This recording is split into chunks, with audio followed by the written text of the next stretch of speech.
Il ne reste que peu de temps. Les signes se multiplient. Les puissants tremblent. Les peuples s'effondrent. Et dans le chaos, une voix nous appelle. Ce n'est pas celle d'un homme, c'est celle d'Allah. Un appel profond, invisible, mais que seuls ceux qui ont purifié leur cœur peuvent entendre.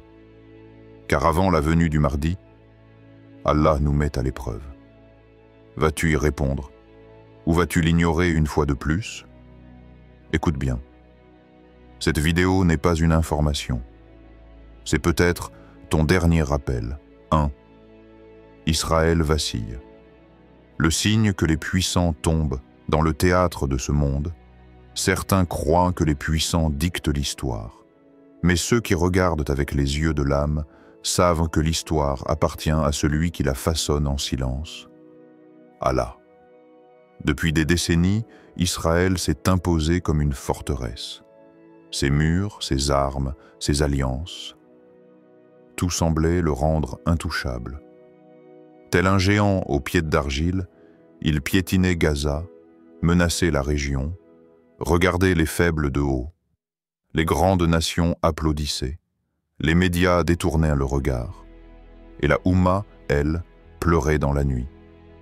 Mais aujourd'hui, quelque chose se fissure. Ce que l'on pensait être un rocher se révèle être un morceau de verre. Une nation arrogante commence à trembler de l'intérieur. Ce n'est pas un effondrement spectaculaire. Ce n'est pas une défaite militaire. C'est un affaiblissement moral, une perte de sens, une inversion du rapport spirituel au monde. Les armes sont encore là. Mais le cœur a perdu sa solidité. Dans les coulisses, certains stratèges parlent de chaos politique. Ils analysent les tensions internes, la montée de la critique mondiale, la perte de l'image publique. Mais ce qu'ils ne voient pas, c'est le doigt d'Allah qui trace une ligne invisible. Une ligne qui sépare les oppresseurs de ceux qui endurent avec patience. Une ligne qui annonce la fin d'un cycle. Car chaque tyrannie a une date d'expiration. Et celle-ci semble s'approcher. Un jour, un homme sage disait « Lorsqu'une injustice est protégée par trop de murs, Allah n'envoie pas les soldats. Il envoie des fissures. » Israël vacille. Non parce que ses ennemis sont plus forts, mais parce que le poids de l'injustice qu'il a semée revient vers lui comme une malédiction silencieuse. Chaque enfant enterré, chaque femme humiliée, chaque mosquée détruite. Tout cela ne s'efface pas dans l'écho du temps. Dans les ruelles silencieuses de Jérusalem, un vieil homme a vu son fils mourir sous les bombes. Il n'a pas crié, il n'a pas maudit. Il s'est tourné vers le ciel, les yeux remplis d'une douleur tranquille, et il a dit « Ya Allah, fais que cette douleur soit un témoin contre ceux qui détruisent l'innocence, et un témoin en faveur de ceux qui patientent. » Le lendemain, des enfants dans les ruines ont reçu du pain. C'était ce même vieil homme. Son cœur n'était pas brisé, il était transcendé. Non pas par vengeance, mais par la certitude que la justice divine approche, pas à pas. Regarde autour de toi. Des voix s'élèvent. Des alliés d'hier se détournent peu à peu. Des manifestations explosent là où régnait le silence. Le doute s'installe. Le récit d'invincibilité s'effondre. Mais toi, frère, sœur, qui vois-tu vraiment? Est-ce une simple actualité géopolitique de plus? Un autre chapitre des conflits sans fin? Ou est-ce un murmure sacré, un signe du ciel que les cycles se referment et qu'un nouveau se prépare? Les signes sont là, mais seul celui dont le cœur est vivant peut les lire. Souviens-toi. Quand Pharaon semblait le plus fort, c'est là que Moïse, paix sur lui, fut envoyé. Quand les armées semblaient écraser la foi, c'est là qu'Allah éleva des hommes au courage pur. Et aujourd'hui, ce vacillement, ce trouble au sommet, est peut-être l'annonce d'un soulèvement intérieur. Pas un soulèvement politique, mais un éveil spirituel, une secousse dans la conscience de la Oumma. Un appel pour se préparer à accueillir le serviteur qu'Allah a promis. Question pour toi qui regarde cette vidéo. Quand tu vois les puissants tomber, que ressens-tu vraiment? Est-ce que de la joie? De la colère? Ou est-ce que le frisson sacré d'un temps qui change? D'une page que le Très-Haut est en train de tourner devant toi? Et si ce vacillement était le prélude silencieux à la venue du Mahdi? Serais-tu prêt? Pas militairement, mais spirituellement. As-tu construit ta maison intérieure pour y accueillir la vérité? As-tu libéré ton cœur de l'attachement au faux pouvoir? As-tu purifié ta langue, ton regard, tes pensées, pour ne pas seulement voir l'histoire se faire, mais y entrer avec foi? 2. Gaza suffoque, la douleur d'un peuple, l'éveil de la Imagine. Une nuit sans lune, les murs tremblent, le sol est noir, le silence est lourd comme un tombeau, et là, une femme. Elle ne crie pas, elle chuchote. Ses pieds nus foulent les ruines, chaque pierre un souvenir, chaque gravat un nom. Elle cherche ses enfants, mais dans ses mains, un Coran. Il est brûlé, déchiré, mouillé de larmes. Mais c'est ce qu'elle a sauvé en premier. Pas les bijoux, pas la nourriture. Le livre. Et dans son cœur, il n'y a pas de haine. Il y a un vide sacré. Un espace que le monde entier ignore, mais qu'Allah remplit d'une lumière que seule la douleur pure peut faire naître. Ô Allah, délivre-nous, par ton secours ou par ton serviteur. Ce cri, ce n'est pas juste le sien.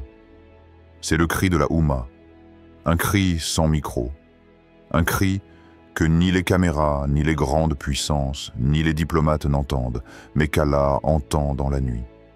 Les maisons sont tombées, mais pas les âmes. Les visages sont couverts de poussière, mais les yeux brûlent d'une flamme qu'on ne peut éteindre. Il y a quelque chose à Gaza que le monde ne comprend pas. Un secret que les missiles ne détruisent pas. Un lien avec le ciel, pur et direct. Sans politique, sans discours. Seulement la vérité nue entre le cœur et le Créateur. À Khan Younes, dans un quartier anéanti, un petit garçon s'est mis à réciter des invocations. Autour de lui, il ne restait que la fumée et les cris. Mais sa voix était calme. Il appelait son Seigneur comme un enfant appelle sa mère dans l'obscurité. Quand un journaliste lui a demandé pourquoi il ne fuyait pas, il a répondu sans trembler « Parce que le Mahdi viendra, et je veux qu'il sache qu'on l'a attendu, même dans le feu. » Il n'a pas pleuré. Il n'a pas souri. Il a dit cela comme on dit quelque chose de certain, comme une promesse faite à Allah. Ce peuple ne souffre pas comme les autres. Ce peuple porte la souffrance comme un étendard sacré. Ils n'ont plus d'abri, mais ils ont la patience. Ils n'ont plus d'eau, mais ils ont la foi. Ils n'ont plus de voix, mais ils ont l'invocation. Et toi? Toi qui regardes cette vidéo depuis ton téléphone, ta maison, ton confort. Ressens-tu dans ton cœur cette suffocation? Pas la leur, la tienne. Oui, la tienne.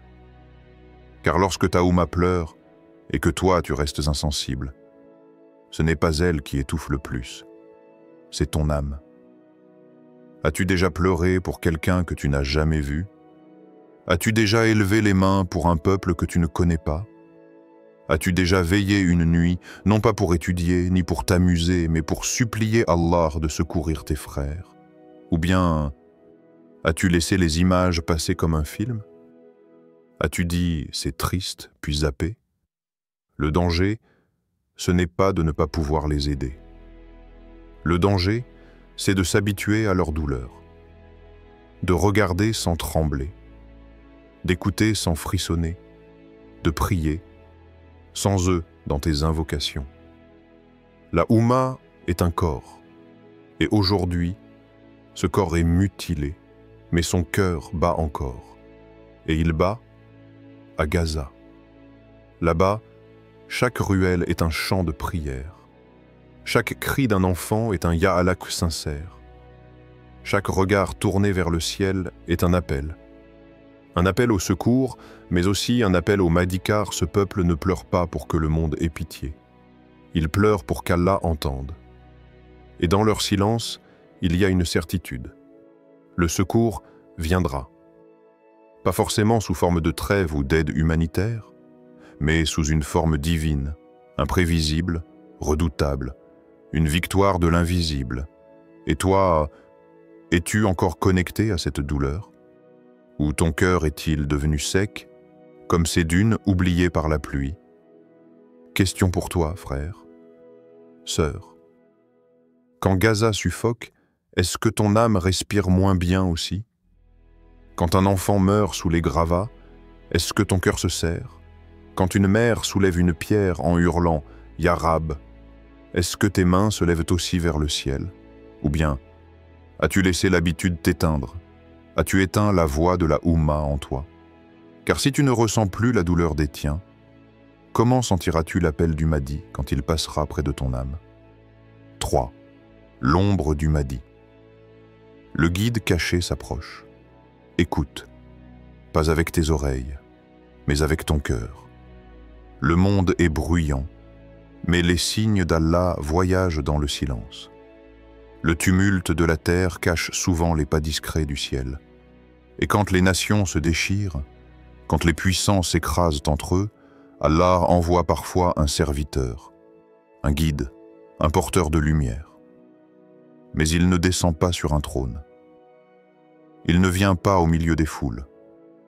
Il vient dans les cœurs réveillés, dans les consciences prêtes, dans les âmes qui ont pleuré longtemps.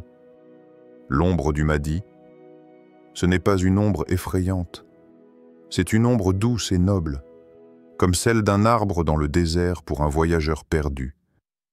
Ce n'est pas l'ombre d'un conquérant, c'est l'ombre du juste, du pur, du silencieux. Il ne frappe pas aux portes du monde avec fracas. Il frappe aux portes des cœurs. Mais combien sont encore fermés? Combien dorment, distraits par le vacarme de ce monde? Combien ne sensent rien? Même quand le ciel tremble au-dessus d'eux dans une nuit profonde, alors que les bombes tombaient à Gaza et que les enfants rêvaient de paix au milieu des cris, un homme pieux à la Mecque vit un rêve. Il voyait la Kaaba, seule, mais illuminée d'un feu doux, non brûlant. Une lumière surgit de son centre et s'étira vers le nord, traversant les montagnes, les frontières, les mers, jusqu'à atteindre la Syrie. Et là, elle se démultiplia. Une voix, posée mais pénétrante, disait « Lorsque le sang des innocents remontera jusqu'aux nuages, le drapeau du dernier se lèvera sans bruit. » Il s'est réveillé, le visage couvert de larmes. Ce n'était pas de la peur, c'était un frisson de vérité. As-tu déjà ressenti ce frisson? Cette sensation étrange, comme si quelqu'un t'observait, pas de l'extérieur, mais de l'intérieur de toi-même? Une sensation que quelque chose approche, quelque chose de pur, quelque chose qui vient bouleverser, non pas le monde, mais ton monde le Mahdi. Il ne viendra pas pour satisfaire les curieux. Il ne viendra pas pour donner du spectacle. Il viendra pour réveiller les morts vivants. Ceux qui vivent, mais qui ont oublié la lumière. Ceux qui prient, mais dont les cœurs sont absents. Ceux qui parlent d'Allah, mais qui n'écoutent plus sa voix dans leur âme. Il viendra pour ceux qui ont gardé la flamme malgré les ténèbres.